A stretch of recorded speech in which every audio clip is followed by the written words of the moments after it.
শারসিনার যে ওসিয়তনামা লিখেছেন সেখানে সুস্পষ্ট হুজুর বলে গেছেন, বর্তমান হুজুর কেবলার নাম উচ্চারণ করে হুজুর লিখে গেছেন যে আমার পরে এই দরবারে যিনি গদ্দিনিসীন হবেন উনি হলেন আলহাজ হযরত মাওলানা শাহ আবু নসর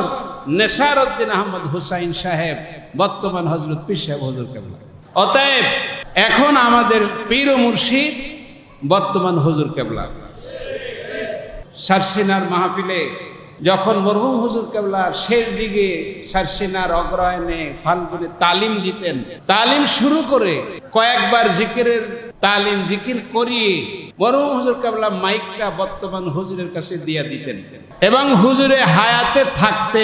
দীর্ঘ 1 বছর পর্যন্ত শর্ষিনা মাদ্রাসা আলিল্লাহ বোর্ডিং, শর্ষিনার এই বিশাল কমপ্লেক্সের পরিচালনার বিভিন্ন ব্যাংকের অপারেটর, শর্ষিনা মাদ্রাসা পরিচালনা কমিটি, জমিয়তে হিজবুল্লাহর দায়িত্ব, পারিবারিক দায়িত্ব,